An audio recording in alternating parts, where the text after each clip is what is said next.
Hello. Good morning, नमस्ते, राम राम, सत श्री अकाल। कैसे भी आप लोग, आई होप आप सब बढ़िया होंगे, मजे में होंगे और शानदार होंगे। तो स्वागत है आपका आपके प्यारे इस चैनल पर एक और बार।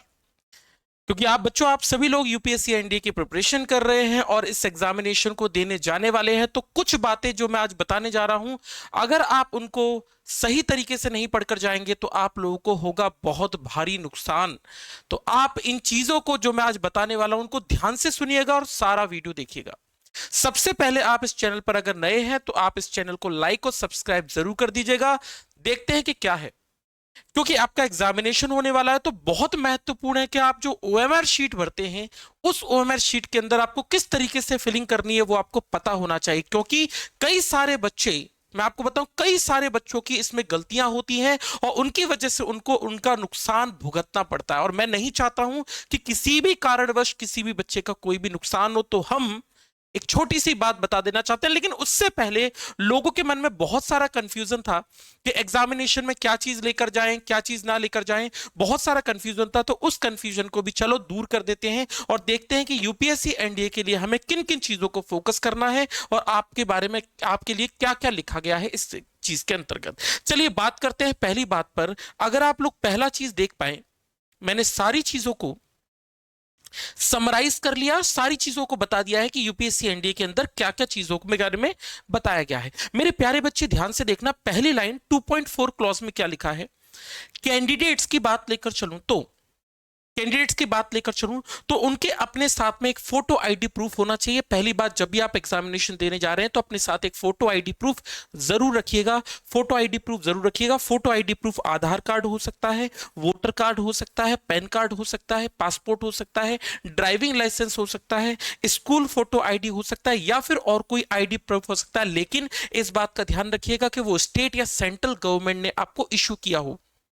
ऐसा नहीं कि घर पे ही बना के चले गए, ऐसा मत लेके आना। तो इन्हीं चीजों को आप लेकर जाइएगा, तभी आपका वो क्या होगा, मान्य होगा। एक बात और समझ लीजिए, जो आप एप्लीकेशन फॉर्म भर रहे थे उस वक्त जो आपने एप्लीकेशन, आपका जो आईडी डाला हुआ था, उसी आईडी को अगर आप लेकर जाएंगे तो आपके लिए बेस्ट रहेगा। आप उसी आईडी को लेकर जाइए, कोशिश करिए सेम लेकर जाइए। The same photo ID card will also have to be uploaded with the online application form। जो आपने ऑनलाइन एप्लीकेशन फॉर्म में भरा था वही सेम चीज की बात की गई है और इसी आईडी को आप लेकर जाएंगे while appearing on the examination as well as जब आप एसएसबी के लिए जाएंगे। तो मतलब फोटो आईडी के बारे में ध्यान रखिए कि उसी फोटो आईडी को लेकर जाइएगा जिसके बारे में आपने डिटेल्स भरी थी, अपने जो फॉर्म आपने डाला था उसी सेम आईडी को लेकर जाइएगा। और कुछ आईडी एक्सेप्टेबल, मतलब एक्सेप्टेबल तो हो सकता है, लेकिन फिर भी इन्होंने कहा है कि भाई उसी आईडी को आप लेकर जाइएगा, कोशिश करिएगा वही आईडी आपके पास बना रहे। बात को ध्यान रखिएगा, इस चीज में पहली जो इंफॉर्मेशन दी गई है। दूसरी बात,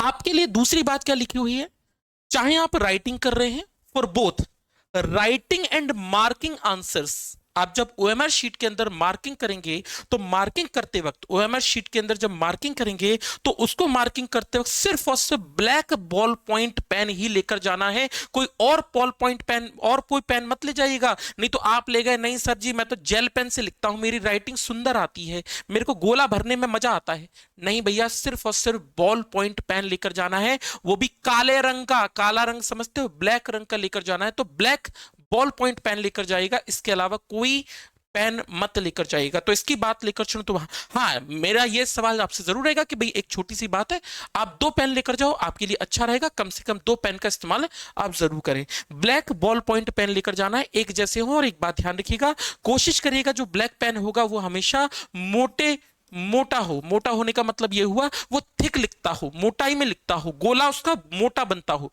पतले पतले पेन मत ले जाना कि आपने कहा कि सर जी मैं तो बहुत पतले पेन से लिखूंगा। कोशिश करो ऐसा ना हो कि भैया आपकी ओएमआर शीट फट जाए, तो कोशिश करो एक मोटा एक पेन लेकर जाओ। मार्केट में जो भी आपको मिलते हैं, सिंपल सी बात है, जो भी पेन आपको मिलते हैं थोड़े से मोटे हो उनको लेकर जाएगा, जिससे आपका क्या होगा, लिखना आपके लिए या गोले बनाना आपके लिए क्या रहेगा, आसानी रहेगा और गोले आपके जल्दी और सही तरीके से फिल हो पाएंगे। अगर आप पतला पेन लेकर जाएंगे तो वहीं पर रगड़ते रहेंगे रगड़ते रहेंगे रगड़ते रहेंगे और उससे आपकी ओएमआर शीट का फटने का चांसेस बढ़ सकते हैं। तो ऐसा काम आप मत करके चलिएगा। तो सिर्फ और सिर्फ ब्लैक बॉल पेन चाहिए, इसके अलावा ब्लू वगैरह रेड वाला और कोई मत लेकर जाइएगा, सिर्फ काले रंग का लेकर जाइएगा। लिखा भी हुआ है with any other colour, are prohibited. आप और किसी कलर का इस्तेमाल नहीं कर सकते हैं, ना ही आप पेंसिल का इस्तेमाल कर सकते हैं और ना ही इंक पेन का। तो भैया पेंसिल का भी लेकर मत जाइएगा, पेंसिल का भी कोई यूज नहीं होना है, पेंसिल मत लेकर जाएगा। सिर्फ और सिर्फ ब्लैक बॉल पॉइंट पेन का ही इस्तेमाल करें, ना जेल पेन का इस्तेमाल करें, ना इंक पेन का इस्तेमाल करें, ना पेंसिल का इस्तेमाल करें, सिर्फ इसी का इस्तेमाल करें। दूसरी बात लेकर चलें, कैंडिडेट शुड नोट ओमिशन, मिटाना अलाउड नहीं है ओएमआर शीट में। तो लगे हैं रगड़ने में, मिटाने में, ओएमआर शीट के अंदर मिटाना अलाउड नहीं है। इसके साथ ही साथ ना ही इसके अंदर मिस्टेक करना अलाउड है, ना ही इसके अंदर डिस्क्रिपेंसी करना अलाउड है। इसके अंदर कोई भी चीज, ना ही कोई एनकोडिंग वगैरह कुछ भी अलाउड नहीं है। ध्यान रखिएगा इस बात को। आंसर शीट भरते समय एक बात का और ध्यान रखिएगा, जो आप रोल नंबर भर रहे हैं या फिर जो टेस्ट बुकलेट सीरीज रख रहे हैं वो बिल्कुल सीधी होनी चाहिए, सही होनी चाहिए। अगर आपने कुछ और टेस्ट सीरीज नंबर भर दिया तो आपकी ओएमआर शीट सीधे सीधे रिजेक्ट कर दी जाएगी। इसी चीज का आप ध्यान रखकर चलिएगा। तो जब भी आप ओएमआर शीट भरेंगे अपने एग्जामिनेशन के अंतर्गत, तो आप इस बात को ध्यान रखिएगा, ब्लैक बॉल पॉइंट पेन और कुछ नहीं ले जाना है। इसके अलावा बात लेकर चलूं तो आपको सभी चीजें एकदम सही सही फिल करनी है। खासकर दो चीजों को आप गलत मत कर दीजिएगा, वरना आपकी रिजेक्ट हो जाएगी। पहला रोल नंबर और दूसरा आपका टेस्ट बुकलेट सीरीज कोड, इन दोनों को आप मत करिएगा। टेस्ट बुकलेट सीरीज कोड आपको वही मिलेगा जब आपको क्वेश्चन पेपर मिलेगा, उसमें साफ साफ लिखा होगा कि आपका टेस्ट बुकलेट सीरीज कौन सा है। तो जब आपके पास पेपर आएगा उसके बाद इस चीज को भरना होगा, तो आप इसके बाद में इस चीज को भरकर चलेंगे। दूसरी बात, इससे पहले हमने क्या बोली थी, फोटो आईडी सेम लेकर आइएगा जो आपने वहां पर डाली हुई थी जब आपने फॉर्म भरा हुआ था। इसकी बात लेकर चलूं, कुछ लोगों के सवाल मेरे पास आ रहे थे कि सर हम फोन लेकर जा सकते हैं, फोन लेकर चले जाएं, डीजे लेकर चले जाएं अंदर, है ना, कुछ मजा मस्ती भी हो जाए। भाई ऐसी कोई भी चीज का इस्तेमाल ना करें। फोन सीधे तरीके से बैन किए गए हैं, किसी भी मोबाइल फोन का इस्तेमाल करना अंदर वर्जित है। The use of any mobile phone even in switch off mode, अगर आप कहेंगे सर मैं स्विच ऑफ करके ले जाऊंगा, नहीं भाई, आपको मोबाइल फोन लेकर नहीं जाना है, स्विच ऑफ में भी नहीं लेकर जाना है इसमें। इसके अलावा ना तो आपको पेजर ले जाना है, पेजर तो वैसे भी आपके पास होगा नहीं, ना तो आपको पेजर लेकर जाना है, ना ही अदर कोई इलेक्ट्रॉनिक इक्विपमेंट लेकर जाना है, इलेक्ट्रॉनिक इक्विपमेंट भी लेकर नहीं जाना है। वॉच अलाउड है, लेकिन वॉच एनालॉग वाली अलाउड है, इस तरह की वॉच अलाउड है, लेकिन मेरे भाई वो वाली स्मार्ट वॉच मत लेकर जाएगा, वो इलेक्ट्रॉनिक गैजेट के अंतर्गत आती है। प्रोग्रामेबल डिवाइस, आप कोई पेन ड्राइव वगैरह डाल के मत ले जाइएगा। स्टोरेज मीडिया जैसे पेन ड्राइव हो गई, स्मार्ट वॉचेस हो गई, ये सब एप्लीकेबल नहीं है। ना ही कैमरा ले जाना, ना ही ब्लूटूथ डिवाइस ले जाना, ऐसी कोई भी चीज इसके अंदर लेकर मत जाइएगा, चाहे वर्किंग कंडीशन में, चाहे खराब हो आपके घर में। चाहे आप बोलो कि सर मेरे यहाँ ब्लूटूथ खराब पड़ा था मैं तो एग्जामिनेशन हॉल लेकर जाता हूँ, नहीं भैया, अगर खराब भी पड़ा है तब भी आप एग्जामिनेशन हॉल में इन सब चीजों को ना लेकर जाएं किसी भी हालत में। ऐसा कोई भी कम्युनिकेशन डिवाइस एग्जामिनेशन हॉल के अंदर नहीं जाना चाहिए। अगर आप ऐसा कोई भी काम करते हैं तो आपके खिलाफ डिसिप्लिनरी एक्शन लिया जाएगा। आगे के जितने भी एग्जामिनेशन है आपके साथ बहुत बुरा किया जाएगा। कुल मिला के ये लाइन कह रही है कि आपके साथ बहुत बुरा होगा अगर आप आगे की किसी एग्जामिनेशन में बैठने की कोशिश करते हैं तो आपको बैन ही कर दिया जाए। तो भैया जी इसलिए ध्यान रखिएगा, आपको ऐसा कोई भी चीज नहीं करनी है। अगली लाइन लिखी हुई है बी क्लॉज में, candidates are advised in their own written test to bring any banned item, mobile phone वगैरह कुछ भी नहीं ले जाना। इसके अलावा कोई भी कॉस्टली आइटम मत ले जाना, नहीं तो आप कहोगे सर हम तो बहुत पैसे वाले हैं, हमारे यहाँ पे तो है ना 10-10 तोले की चेन है हमारे घर में, तो हम डाल के देख के जाएंगे क्योंकि हमें मजा आएगा, लोग हमें देखेंगे। तो भैया ऐसा कोई काम ना करें, है ना, सोने की चेन वेन पहनवान के मत जाए, कोई भी एक्सेसरीज डाल के मत जाए, आप ये ध्यान रखो। कपड़ों के बारे में कोई इंस्ट्रक्शन नहीं दिया, लेकिन फिर भी सिंपल कपड़े पहनकर जाएं और कोई भी एक्सेसरीज ना लेकर जाएं, आपके लिए वही फायदेमंद होगा। कोई भी कॉस्टली आइटम्स भी ना लेकर जाएं, क्योंकि इन्होंने लिखा है कि अगर चोरी चपाटी हो जाती है तो भैया हम जिम्मेदार नहीं है। कोई जिम्मेदारी क्यों लेगा भैया, तो इस बात को ध्यान रखिएगा, ऐसा कोई भी अरेंजमेंट नहीं है। और इन्होंने ये भी बोला है कि हमारे पास कोई अरेंजमेंट नहीं है। आप ये मत कहना कि भैया हम आपके लिए है ना सुविधा देंगे कि नहीं भैया लाओ हमारा पर आपका बैग रख देते हैं, आपका मोबाइल फोन संभाल के रख देते हैं। हो सकता है एग्जामिनेशन सेंटर में अवेलेबल हो, पर मेरा कहना है कि कोशिश करिए कुछ भी मत लेकर जाइए, ब्लैक बॉल पेन लेकर जाइए, दैट्स एनफ। इसकी बात करो, ठीक है। तो इसी चीज को ध्यान में रखकर आप जाइएगा। अगला क्लॉज बच्चों क्या लिखा हुआ है, अगली चीज की बात लेकर चलो तो अगला लिखा है डी में, the candidates must ensure that the appearance must match with the photograph. ऐसा ना हो, क्योंकि क्या होता है कई बच्चे, फॉर्म भरा था तो हमारी दाढ़ी थी, इतनी लंबी लंबी दाढ़ी लेके घूम रहे थे हम, और जब हम एग्जाम देने से गए तो एग्जाम देते वक्त हमने क्या किया, अपनी दाढ़ी छिलवा ली और हम बन गए स्टड, हम बन गए बहुत सुंदर से। भाई एक बात समझ लो, आप मैच करना चाहिए, ऐसा मत कर देना। दाढ़ी का भी अलाउड नहीं है। आप ध्यान रखिएगा, आप जैसे फोटोग्राफ में दिखते थे बिल्कुल सेम टू सेम जाइएगा। लड़का लड़की बच्चे ले जाइएगा, ऐसी कोई भी चीज अलाउड नहीं है। Their photograph at the time of written examination, if a candidate upload a bearded photograph, अगर आपने दाढ़ी में फोटोग्राफ डाला था तो भैया जी एग्जामिनेशन हॉल में आप सेम लुक में जाइएगा, अपना लुक चेंज करने की कोशिश मत करिएगा। जैसा आपने फोटो में थे बिल्कुल सेम टू सेम अपीयर होने की कोशिश करिएगा। इसी के अलावा जो लोग चश्मा लगाते हैं, चश्मा लगा के जा सकते हैं, लेकिन ध्यान रखिएगा रिटन एग्जामिनेशन में जो आपने फोटोग्राफ डाला था उसमें चश्मे में दिखने चाहिए। ऐसा मत कर देना कि फोटोग्राफ में आप चश्मे में नहीं थे और यहां चश्मा लगा के जा रहे हो। इन्होंने ये बोला है कि भैया जी अगर आपने रिटन एग्जामिनेशन के अंदर इन चीजों को फॉलो किया है तो इसके अंदर भी आप इन चीजों को फॉलो करके चल सकते हैं। यही बात उन्होंने कही है। मूछें रखी है तो भैया जी मूछों का भी ध्यान रखिएगा। रिटन एग्जामिनेशन वो जब आपने फॉर्म भरा था उस वक्त जो आपने फोटोग्राफ लगाया था उसमें जैसे दिखते थे बिल्कुल सेम टू सेम दिखो, और साथ ही साथ कोशिश करो कि फोटो आईडी जो आप लेकर जा रहे हो उसमें भी बिल्कुल सेम टू सेम दिखो। इस बात को उन्होंने कहा है। वेन्यू पर कितने देर पहले पहुंचना है, तो जो आपका एग्जामिनेशन सेंटर होगा वहां कम से कम 30 मिनट पहले आप पहुंच जाएं, 30 मिनट पैर पहुंच जाए ताकि आप सही टाइम पे पहुंच जाएं। लेट के लिए अगर आप लेट हो जाते हैं, अगर आपको कुछ दुविधा आ जाती है, आप 1 नंबर 2 नंबर चले जाते हैं और आप लेट हो जाते हैं, तो भाई ऐसी कोई सुविधा नहीं है कि आपको लेट एंट्री आपको परमिट की जाए। तो अगर आप लेट हो जाते हैं तो आपको परमिट नहीं किया जाएगा। कोशिश करें कि 30 मिनट पहले पहुंच जाएं और सारी चीजें एग्जैक्टली सेम आप वहीं पर करते रहें, आपको कोई दिक्कत नहीं। ध्यान रखिएगा 30 मिनट पहले जरूर पहुंचना है। कोई भी लेट एंट्री क्या होगी, अलाउड नहीं होगी। किसी भी हालत की में कोई भी लेट एंट्री अलाउड नहीं है। इस बात को आप ध्यान रखिएगा। ये चीजें हैं। अब ओएमआर शीट किस तरीके से भरे, इन्होंने यूपीएससी ने कुछ चीजों के बारे में बताया है। आप लोगों को दिख रहा हो बहुत अच्छी बात है, मैं थोड़ा जूम करता जाऊंगा आप लोगों को दिखाने के लिए, ठीक है। नहीं दिख रहा हो, अब उन्होंने जो शीट डाली हुई है वो थोड़ी सी ब्लर डाली हुई है, ठीक है। देखो सबसे पहले अटेंडेंस नंबर है, अटेंडेंस नंबर है, ये मार्क नहीं करना है अभी आपको। इसके अलावा इसको बोलते हैं बुकलेट सीरीज। नहीं दिख रहा हो कोई बात नहीं, बुकलेट सीरीज है। ए बी जो भी है, ए बी सी डी जो भी बुकलेट सीरीज आपको मिलेगी, तो जो आपको मिलेगी बुकलेट सीरीज उस पर लिखा होगा बुकलेट सीरीज नंबर।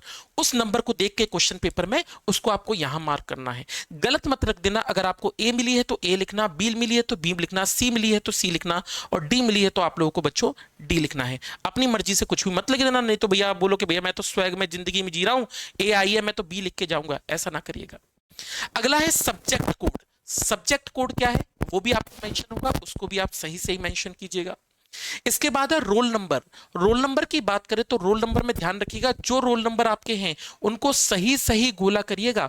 देख लीजिएगा 0 कहां पर है, 1 कहां पर है, ऐसा नहीं कि अंधाधुंध लिखते चले जाओ। सबको ऊपर से ध्यान रखिए, पूरे ज्ञान चक्षु खोल के रखिएगा, पूरी आंखें फाड़ के लिखिएगा। कोई भी गलती करने की गुंजाइश नहीं होनी चाहिए। रोल नंबर एग्जैक्टली सेम, बिल्कुल सेम टू सेम सही जगह पे लिखना है। कुछ गलतियां बता रहा हूं, ये जो पहली लिखी हुई है ये गलती ये है, ये कह रहे हैं कि भैया जी अगर आपकी बुकलेट सीरीज ए है तो ए ही मार्क कीजिएगा, सी मार्क करके आ जाओगे तो गलत होगा। तो अगर आपकी बुकलेट सीरीज ए है तो ए। दूसरी बात, जो आपने ऊपर नंबर लिखा है, एक डब्बा लिखा होगा ऊपर, यहां ए लिखा है तो नीचे भी ए ही भरना। ऐसा नहीं कि ऊपर ए लिख दिया और नीचे सी लिख दिया, ये भी गलती मत करिएगा। दोनों चीजें सही होनी चाहिए। आप बोले सर हमने गोला तो सही किया था, ऊपर हम सी डाल के आ गए थे। नहीं भैया सी मत डालना बेटा, जो डाल लिखा है वही सेम मार्क करिएगा। दोनों चीजें सेम हो, तो ए लिखा है तो ए ही पे गोला करके चलिएगा। अगली गलती ये कहते हैं कि भैया जी भूल मत जाइएगा कि ना लिखें। भैया बुकलेट सीरीज नंबर लिखना जरूरी है। अगर आप वो भूल गए तो भैया भूल जाओ फिर पेपर भी। आप इसमें भी गलती नहीं कर सकते, ये भी फिलिंग आपको एग्जैक्टली सेम करनी है, क्योंकि भैया पेपर के बाद में भरना है ये। तो कुछ बंदे हो सकता है कि भूल ही जाएं कि चलो भैया हम तो पेपर करने सॉल्व करने लग गए, हमें तो बड़ी टेंशन थी तो हम पेपर में छोड़ के आ गए। नहीं भाई छोड़िएगा मत, जो मिल रहा है बिल्कुल सेम टू सेम लिखिएगा। बुकलेट सीरीज नंबर स्किप मत करिएगा कैसे भी।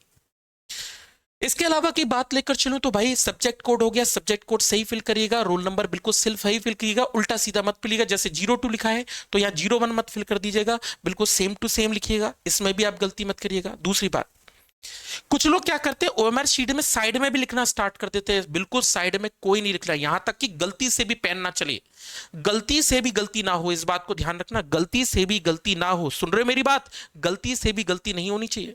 ये जो साइड का पोर्शन होता है जब इसकी ओएमआर शीट जांची जाती है तो मशीन में रखी जाती है और मशीन इस तरफ के गोले को, इस तरफ की चीजों को नहीं पढ़ती है। तो ये डॉट बना हुआ है, इसके इस तरफ और इसके इस तरफ कोई मार्किंग मत कीजिएगा, गलती से भी कोई चीज मत लिखने की कोशिश मत कीजिएगा, ना ही कोई गोला बनाइएगा। इस बात को ध्यान रखिएगा, मार्किंग ताकि सही हो। दूसरी बात, ठीक है जी, जब आप नंबर मार्क करते हो, जैसे हमने कहा भैया जी फर्स्ट का हमने बोला बी है, सेकंड का सी है, तो कुछ लोग बोले भैया जी कैसे भरें सर, पहले हम क्या पूरे आंसर लगा लें उसके बाद फिल भरें? मैं आपसे कहूंगा ऐसा काम ना करें। मेरे हिसाब से क्या करें, आप 4-5 क्वेश्चन अटेम्प्ट कर लें, या एक पन्ने के सारे क्वेश्चन अटेम्प्ट कर लें, फिर उनको मार्क कर दें, फिर एक पन्ने के अटेम्प्ट कर लें, फिर उसको मार्क कर दें, फिर एक पन्ने के अटेम्प्ट कर लें, फिर उसको मार्क कर लें। इससे फायदा क्या होगा आप लोगों का?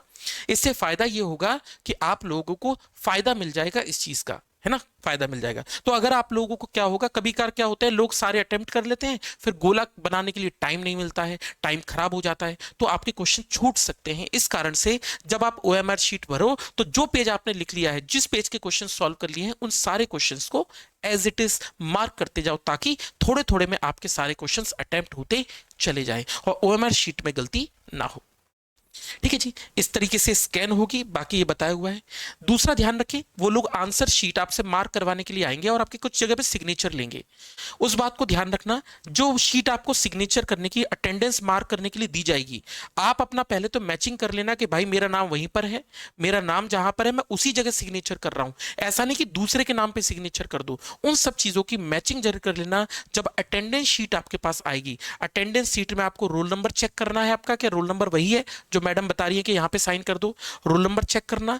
रोल नंबर चेक करने के बाद जहां सिग्नेचर करने का दिया गया है चीज, सिग्नेचर वही करना, डब्बे में कहीं और सिग्नेचर मत कर देना। तो जब मैडम आप या सर आपके पास अटेंडेंस शीट लेकर आएंगे, तो अटेंडेंस शीट लेते वक्त आप देख लेना कि आपका रोल नंबर क्या है, कहां सिग्नेचर करने जा रहे हो और क्या आपका नंबर है, ताकि उसमें भी कोई गलती ना हो। उस बात को भी आप ध्यान रखिएगा, उसमें भी कोई गलती ना हो। जब आप साइन करते हो तो काटा पीटी मत करिएगा कि अरे सर मैं तो पहले हिंदी में करता हूं, आजकल इंग्लिश में करने लगा हूं। जो आपने फॉर्म भरा था तब जिस लैंग्वेज में सिग्नेचर किए थे, उसी लैंग्वेज में आप सिग्नेचर करें, वही आपके लिए मान्य होगा। तो ध्यान रखिएगा, सेम साइन आपको करने, और साथ ही साथ काटा पीटी मत करिएगा, गुचुड़ पुचुड़ मत करिएगा। गुचुड़ पुचुड़ अलाउड नहीं होती है, इस बात को भी ध्यान रखिएगा, गुचुड़ पुचुड़ अलाउड नहीं है। ना ही रोल नंबर में कट्टस कट्टस कट्टस लगाइएगा, ना ही टेस्ट बुकलेट नंबर में कट्टस कट्टस लगाइएगा, ना ही कोड में कट्टस कट्टस लगाइएगा। कट्टस कट्टस कहीं पे भी अलाउड नहीं है, इस बात को भी आप ध्यान रखें, इन चीजों को भी ध्यान रखकर चलें।